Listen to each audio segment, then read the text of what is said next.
We're live from the Graydon Community Center with Gamespot presents The Hotspot. Here's your host, Rich Gallup. Hello everyone, it's Wednesday, January 4th, 2006, meaning we're ushering in an entire new year of GameSpot presents The Hotspot. Still your only audio source for all the hot topics from the world of video games. I'm your host, Rich Gallup, features producer of GameSpot Live, and we kind of got a line change going on. No Jeff, no Bob this week. Instead, we're joined by Carrie. What's up, Carrie? Hey, what's going on? Nothing. Alex, how you doing? I'm doing all right. And Ryan Davis. What's up, player? We have to qualify Ryan because there are multiple Ryans. Yeah, I know. I get the last name treatment. That's You cool. do. And it works well because you got two. So actually, Carrie Gouskos can do it too, right?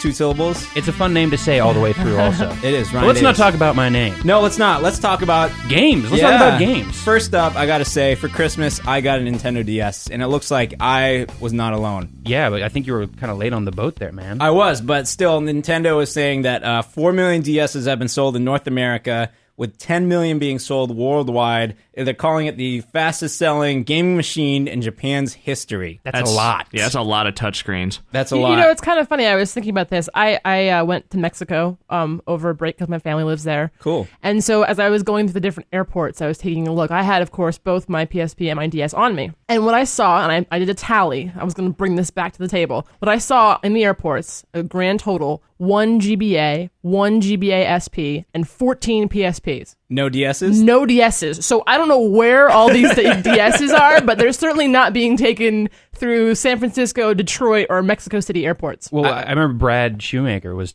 telling me an anecdote about how he was playing Mario Kart DS on the train here in San Francisco, on the Muni train, and he was able to randomly just get a 3-person game of Mario Kart going just because there were like 2 other people on the train. That's playing. my train. I'm going to have to start busting it out. Yeah, exactly. So, I mean, it does seem like they're out there, obviously. They're selling 4 Oh, yeah, million they're of totally them. out there. I just thought it was hilarious. I was like, I kept seeing PSPs everywhere. I was like, my God, like what's Well, going on? this is the key right here, is that people are playing the PSPs in the airport when they're waiting for their flight, but they're probably actually busting out their DSs when they're on the plane, On the when they plane, have more yeah. time to actually be playing stuff. Not worried about the battery life. This report really, though, it seems like it's designed entirely just to rub our snobby noses in the success of the DS, because we were pretty doubtful of the DS at first. The original lineup wasn't that good, and there was a huge lag of games. And we're like, oh, what's going on? This 2-screen things and the touchscreen, this seems kind of dumb, but the games have been excellent. I think the end of last year, we were all like, we like the PSP, but we're all playing the DS, so I think we've been giving it some love for a while. We've been waving the DS banner for a while here. No, I definitely agree that we have changed. Whatever, I bought my DS the day that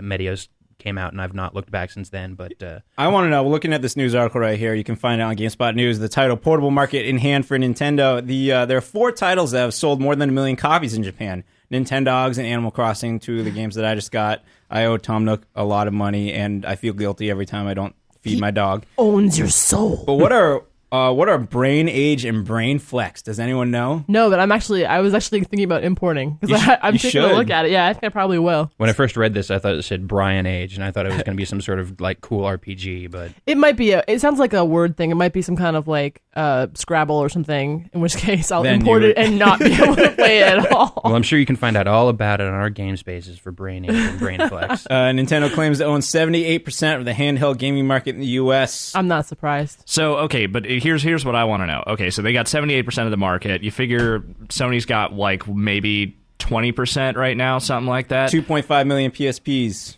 Okay, so what is the rest? Game Boys, dude. No, because that's part of the Nintendo 78%. Oh, okay. I So also- you figure it's got to be like, what, the 19 people who bought an N-Gage? I saw a Gizmondo the other day on the street. You are lying. I'm not lying. You are a liar. I almost stopped the guy and said, "You have a Gizmondo." Maybe it's the Wonder Swan color. Is this is for no? This is saying in the U.S. Yeah, isn't this it? is purely U.S. Whatever Jeff and I both. So the one guy who has a Gizmondo, the 19 people who have N-Gages, and Tiger handhelds. I'm still playing Double Dragon. yeah, the guy out there Zodiac. who's still playing his Game Gear. Zodiac. yeah. I think I had a cool game. What's that? All right. Moving on. Moving on. All right, next, Namco and Bandai tie the knot in the U.S. They announced the merger between Bandai and Namco last May, and as things happen with big companies, this takes a while. But now officially, Namco and Bandai U.S. in the same building. Huzzah. I think this makes perfect sense because the Bandai following, and I've said this before on the Hotspot, when we were over at TGS, the Bandai booth was like, what's happening? Like, Bandai has made some games that I've played, but it's not anything remotely the same here. While on the other hand, Namco has some hugely popular franchises in the U.S., in particular like Pac-Man or, Tekken, Ridge Tekken, Racer, yeah, exactly. Soul Calibur. So it makes perfect sense to me that they would unify over here because Bandai needs probably a little loving from Namco. So now, what Bandai is also more than just a video game company. They make also, a lot of They make toys. robots. They make a lot of toys. They A lot make of robots. toys. Robot. And they do a lot of video too. Cartoons and stuff. A lot of the There's anime DVD. series. There's that actually their games. a Bandai store in the Metreon, and they sell like Tamagotchi and stuff. Well, they own the Tamagotchi license. Katamari Tamagotchi. There you go. Yeah. No, Oh. see, now this is. I'm looking at this and I'm seeing huge crossover potential. Bandai. I want to roll up 500 Gundams in the next Katamari game. I would like to see some Zatch Bell characters in the next Ridge Racer if possible. Or Ghost in the Shell girl in Tekken. Yeah. there you that go. would be good. There you How go. about Klonoa in the next Ultimate Muscle game? Yes. So now this new story though specifically is talking about how the U.S. offices they're all under one roof. Yeah, and now also this will also be happening over in Japan, I assume, correct? They're calling it a different company over there. Yeah, I don't think so. And There's I like think four it actually different makes. names. I didn't see that in here, but I think it makes less sense for them to roll up in Japan because they're both really successful in Japan. But they're still all right. So they'll have their own offices, but they're still merging the companies, right? Well, I guess That's right. Yeah. That's right. Yeah. It is a high level corporate merger that is across the board. And unfortunately, the name is Namco Bandai Games America. They didn't join the names. No more home tech either. No more Namco home tech. No, I'm gonna miss Namdai. that. No Namdai, Banco. Namban. Banco. I like Namban. Well, I mean, nobody's done that. Like, I guess Square Enix, they dropped the soft, but we always wanted to call it Squeenix. Like it was I still everyone's. call it Squeenix. I call it. Everyone calls it Squeenix. So I think we're just gonna have to go ahead and start calling it either Namdai or Banco. I think we should call it both. Banco Popular. Namco Banco. I can't even say that. Say that 5 times fast. All right, so how long? Let's see some predictions. When's the first crossover game going to come out? With the PlayStation 3. With it, really? That's my guess. Sweet. How about a fighting game? That's probably going to be where it would be, or some sort of like weird Gundams and Soul esoteric, Calibur. There you go. like turn-based strategy RPG or something. Card only robot game. card battling online. All right, so let's move on to some PC games. There's a bit going on, massively multiplayer online role-playing games. EverQuest is expanding. EverQuest 2 is getting PvP. World of Warcraft just got a patch, and Asheron's Call 2 is shutting down. face. Got the gas face. It's true. EverQuest 2 is getting PvP. Is that to combat World of Warcraft's popularity? Oh, absolutely. That is a direct response. Absolutely. I think when those two were kind of sort of coming up together, I was paying a lot of attention to EverQuest 2, actually more than World of Warcraft, because I had played the original EverQuest and I hadn't really played very many Blizzard games. So I was just particularly interested in EverQuest 2. And when they came out and I got the opportunity to play both of them, it just already seemed like, World of Warcraft had so much, they had just brung it, brought it. They had brung it. You could consider it brought in. They got served? They brought it. So I think EverQuest 2, I think EverQuest is so hugely popular, it doesn't really matter, but they're obviously hurting with all these people subscribing to World of Warcraft. Now, what they do have the advantage of, though, is that obviously if EverQuest is getting an expansion and EverQuest 2 are getting an expansion, both those games are still popular enough to merit all the resources. So they have like two prongs going at the Yeah, World but at of the same Warcraft. time, you could also look at it as them diffusing their property a little too much. So you've got the people that are still really into EverQuest, and I'm not going to say it because I'm not get death threats, but maybe they should just let go of EverQuest. Put it all in EverQuest 2. The thing is that there's almost no crossover between those audiences. It's like they're totally different audiences. The people that are playing EverQuest 2 are not the people that are playing EverQuest. They're probably all the people that read about EverQuest and was like, I hear that game is real popular, and so they just... Why do you have to be a redneck? Yeah, why you gotta drop that? Why did the EverQuest fans? Why couldn't he be intelligent? and What well-spoken? is the implication? You there? played I don't know. EverQuest too?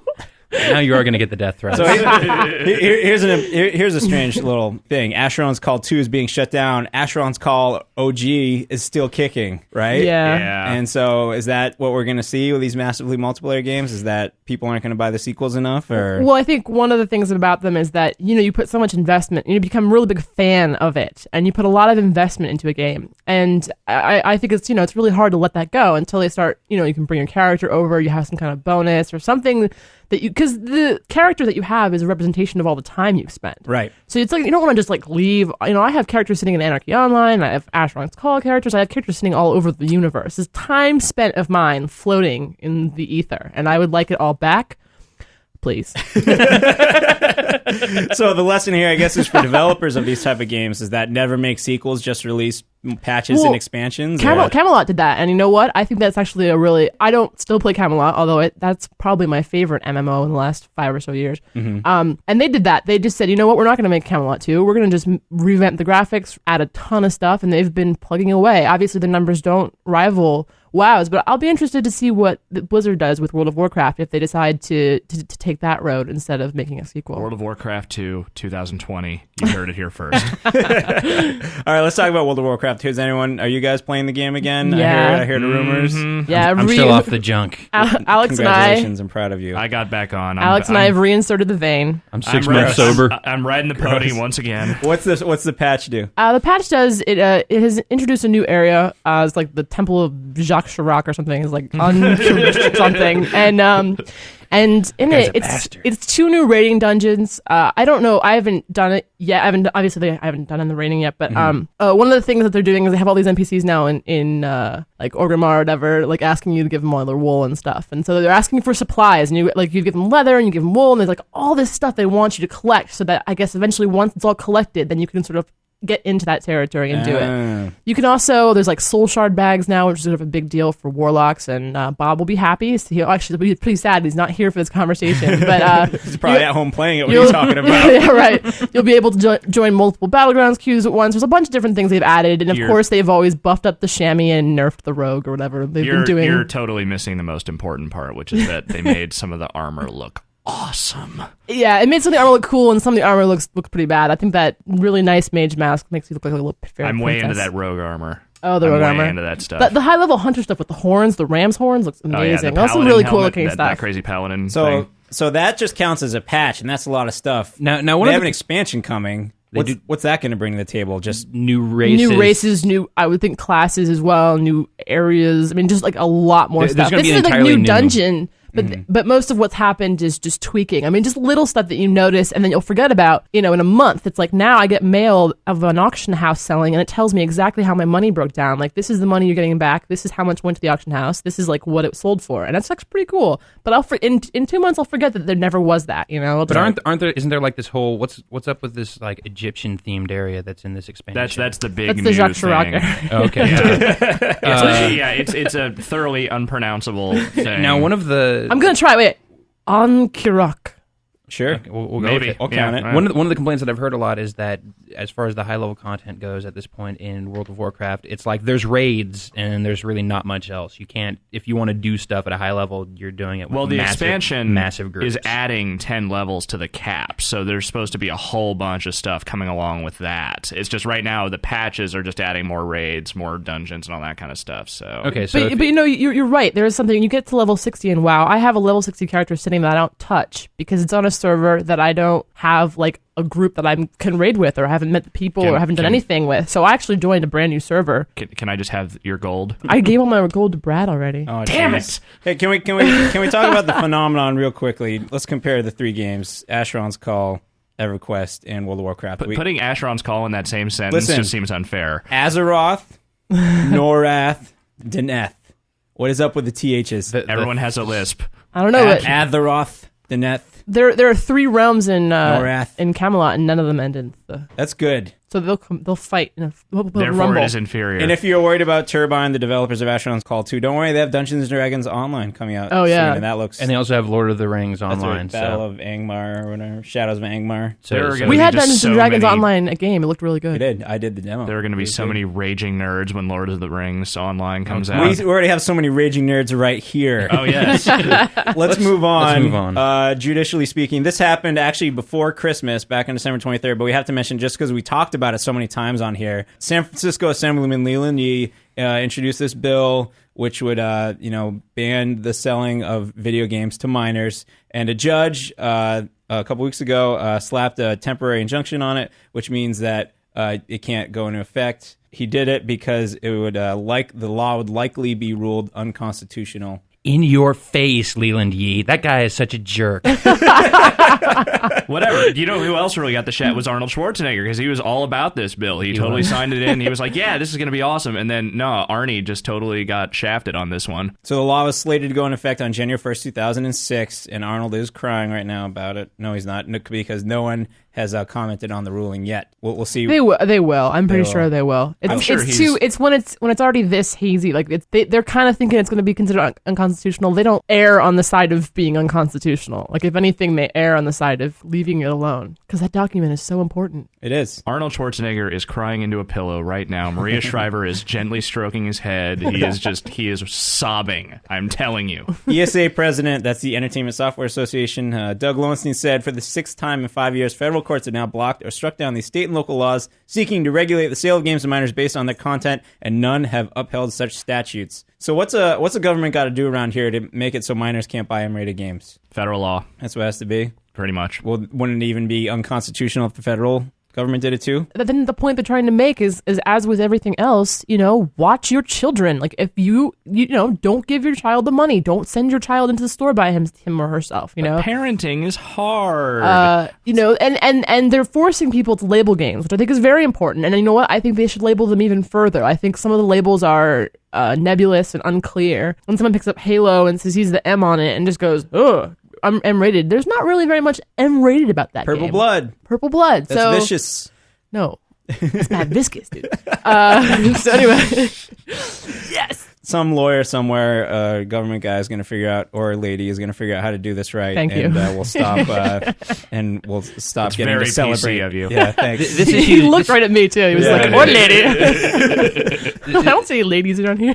This issue is far from dead in any way, but I think that, this just definitely shows that the ESRB needs to step up their game. Let's move on to the fun part of the show, shall we? Fun part. There's a new rumor kicking about Legend of Zelda Twilight Princess that if you put it in your forthcoming Nintendo Revolution, you will unlock bonus content. Yes? Yes. To be expected? Yeah, kind of. of. Not a surprise. I mean, if anything, it's like 100% confirming that a GameCube game will work on the Revolution, right? If this rumor is true. They've been talking about that for a while. They have been, but I mean... There's been a lot of rumors going around. I mean, there was a rumor going around for a while that Twilight Princess was just going to be a Revolution game, so, you know, there was going to be something there, I'm sure. So do you think, if this rumor is true, which we do not know if it is, do you think this would be one of the reasons why Legend of Zelda Twilight Princess got delayed? I don't think it was the reason it was originally delayed, because nobody wants to miss last year. That was a huge, huge loss for them, and I don't even think that whatever they could do with it, the Revolution controller would benefit them for having missed last year. But now that they've missed last year, well, let's go ahead and put some more stuff in there. So I think that was maybe an after. I don't think it's true. You don't think it's true? I just don't think it's true. Can you imagine if you could use it as a fly swatter and get Navi out of the air? Like, hey, listen!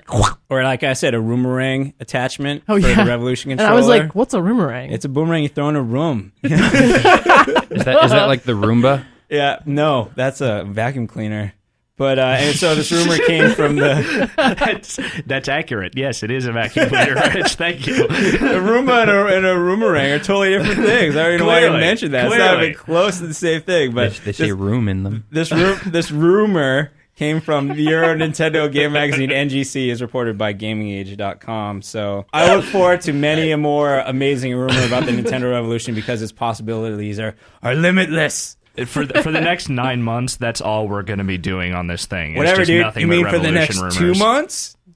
Nine No. months. See, that's what I'm just trying to spend more room. Go with it. Shh, You're doing a Rich! terrible job. All right, let's talk about another system that is not out yet. Unreal Tournament 2007. PSN Magazine reported that Unreal Tournament 2007 would be a launch title. I thought you were going to talk about the Gizmondo. I'm sorry.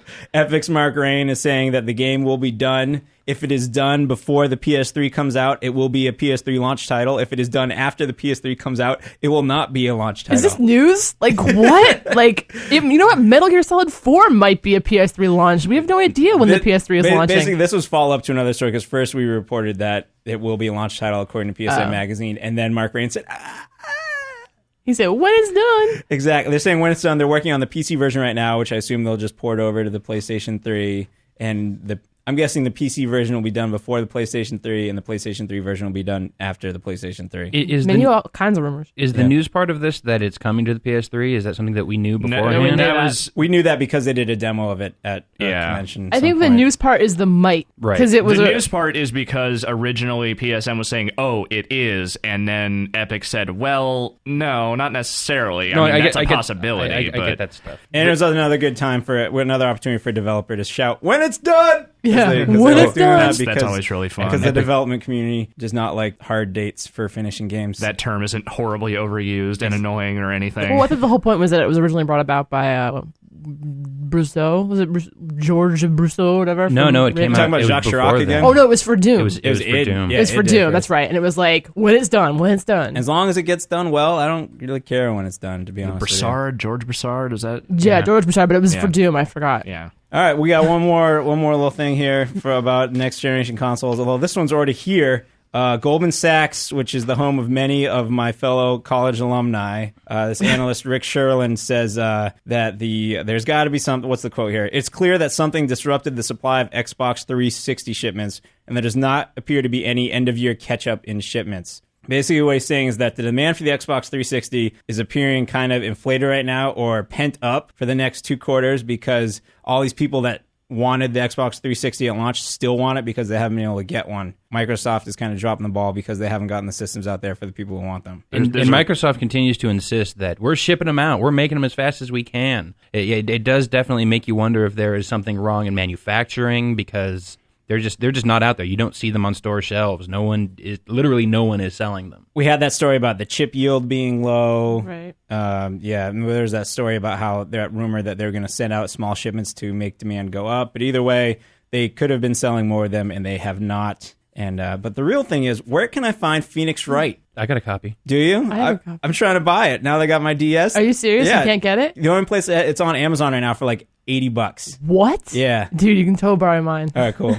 You can't borrow mine. I don't. But we should start thinking about selling our 360s. We can buy ourselves gold-plated Cadillacs if this demand keeps staying as high. I want a solid gold rocket car. Some Lorenzos or whatever. So what I'm worried about is I know these companies will know better than this. Is that, but there's still this huge demand apparently for this $400 or $300 system. Are other video game companies going to say, well, all these people are willing to pay $400 and they're still willing to do it? We'll do that too. That's our new launch price. That's what. Well, Nintendo is going to go low because that's what they do, and they have stated it's going to be the cheapest. Good. That seems so wrong. Well, they do, and Sony has been saying, our system's going to be expensive. It's going to be pricey, so $400 would not surprise me for the PS3, especially if it comes packed with all the technology that they claim.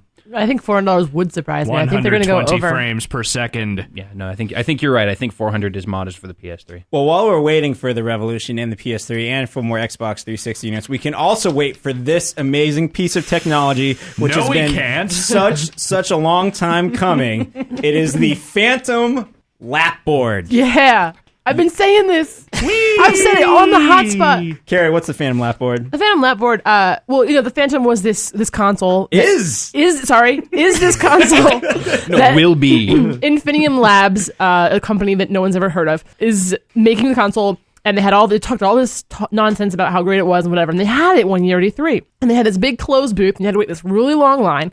And we all got in, and we were all waiting in line. We're like, okay, it's like we all want to laugh and point. And we get in there, and we see this kind of big chunky white thing. And dude, there's this really cool lapboard this guy's got. It's like at a 45-degree angle, and on top is the keyboard, and then below that you have room to put your mouse, and so you can sit away from the computer or TV or whatever with a sort of PC and mouse combo right there in one place. And kind of like a desk. Kind of like a baby desk. I went lapboarding last weekend. It was pretty fun. It's basically it's like a hinged piece of wood or plastic. The top part of the hinge holds the keyboard when you open it, and then the space underneath it is where you can put your mouse. Yeah, and it was actually, I honestly could see everyone sort of walk in, take one sort of half a glance at the Phantom, and then look over at the lapboard and be like, hey, that's a pretty good idea. So the big news is that they're just going to put this out. Yeah, you know what? And people have been saying, I won't say I was the first, but people have been saying for a long time that would be the great thing to do. Just forget the console and release this. Sorry, here's my problem with this whole thing. One, this entirely smacks of, we don't have any money here, buy these so we can have money to actually make our console. Two, who wants to sit 30 feet away from their PC? Who does that? No one. Yeah, I don't see this being useful for the PC. The thing is that, I mean, the Phantom is, effectively a PC inside its guts. At least that's the way they've always pitched it. So you could, conceivably be playing your World of Warcraft on your couch, on your big screen TV with this crazy Lapboard combination. To me, this is giving out the syringes before you sell the heroin. It's just not really that useful. I don't see this thing doing very well. You're not supposed to share the needles. No. That's accurate. Yes, I've read that on several pamphlets, but you're missing the point.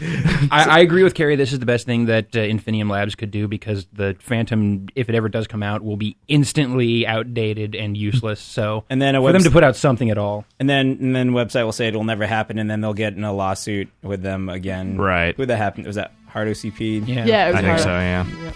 Oh well, that's an issue. That's an issue of the Hotspot. How's everyone feeling about it? Shall we recap? Yeah. Certainly. Let's go over it again. All right, sweet. I'm going to cough here. A whole bunch of people have bought the Nintendo DS, and Tom Nook is cleaning up. Absolutely. Cleaning up. Although apparently not as much as those little puppy dogs. Namco Bandai are becoming Namco Bandai. So Banco Namdai. Namban. Banco Namdai. Nam. Then we talk a lot Bandam. about... All right, then we got talk a lot about Asheron's MMOs. Call 2 is gone, but Asheron's Call is still here. EverQuest 2 and EverQuest have expansions, and World of Warcraft has been patched, but that's different than an expansion. Right. Yeah. Completely. It's so different. The Nintendo Revolution. Oh wait, no, the judge blocked the Leland Yee's California game law. In your face, Leland Yee. He's like, his district is near where I live. I think. I don't think I voted for him a couple years ago. Well, don't vote for him again if you get the chance. Totally not. The Revolution will have a Boomerang for it. Unreal 2007 is a game. You can't find Xbox 360s. But you can find Phantom Lapboard. No, actually you yet, can't, you because can't. that's coming out in second quarter of 2006. Well, All right, eventually. The race is on. PS3, Lapboard, or Revolution. Which is coming out first? Lapboard. I'm saying Lapboard will not come out. Ever. I'm just putting that out there. I'm saying... They will find Jimmy Hoffa's body before any of that stuff comes out. Maybe it will. I'll be proven wrong. It'll be a great day for us all. Finding Jimmy Hoffa's body? Yes. I agree. Yes, I've enjoyed all right. the line change. Alex Navarro, Carrie, Gouskos, Ryan Davis. Thanks for coming by. Thanks. Thank you for having us. No problem. And we'll look forward to another fun year right here at the Hotspot. For more news, previews, reviews, hints, guides, and movies from the world of video games, check out Gamespot.com.